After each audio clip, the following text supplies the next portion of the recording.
Last night we had the conclusion to the championship. Things are only beginning to get spicy in the Premiership as Chris Sutton is talking and he's previewing the Celtic Hearts game today, and he's talking a lot about Lawrence Shankland.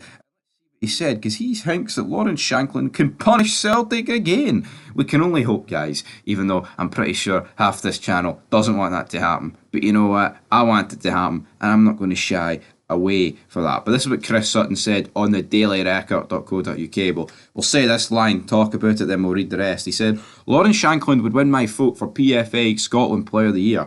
Boom, straight in there. Chris Sutton not waiting about, not beating around the bush. He's straight in there with that comment.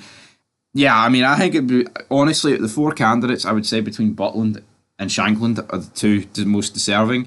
With Tav, he's the captain.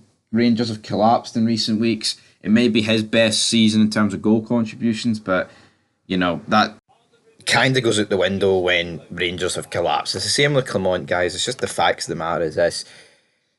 Clement's just not going to win the Manager of the Year award after those two games against Dundee and Ross County, because that's just the way it is, right? Because I don't understand why we have these awards before the season ends. Like, why?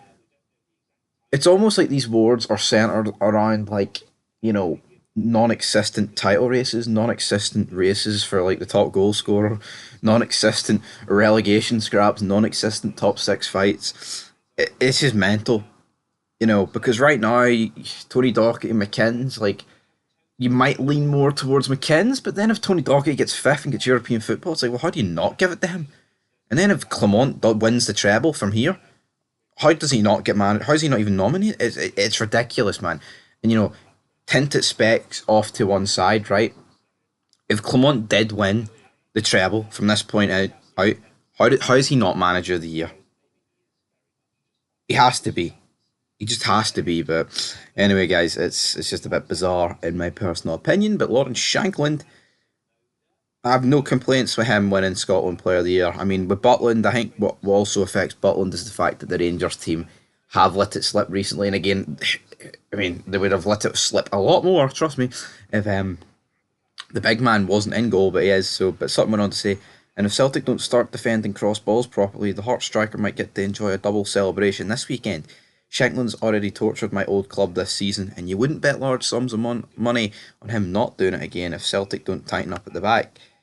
First things first, let's talk about the Tynecastle Hitman. He's had another magnificent season, and he's kept his head for all manner of chat over his future to continue scoring goals. Shankland's club return of 28. So far, the stem is outstanding, and the difference for his club throughout the campaign. That is basically where I came down on him.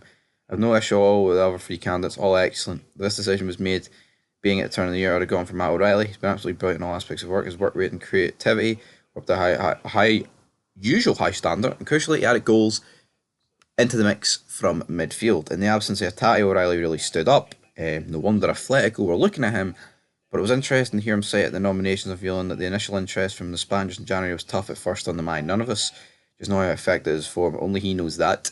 But he hasn't been as vibrant since the resumption from the midwinter break. Don't get me wrong, he'd still be one of the first names on the team sheet today if I was Brendan Rodgers, and him returning for his peak for the last 5 games would be massive for Celtic.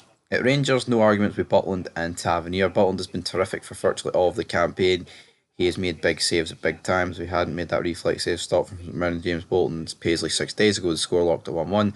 The title race might nearly be done, mate. Tavernier's numbers are remarkable. For a fullback to provide so many assists is magnificent, even if I have my doubts defensively.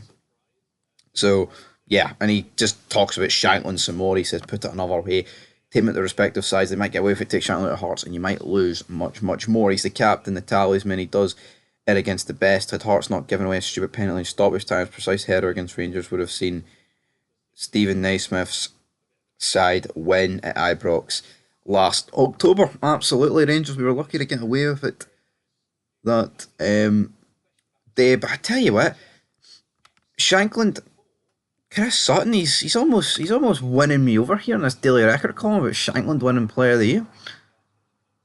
It's absolutely mental. But anyway, that's where we're going to leave it. Can Shankland punish Celtic?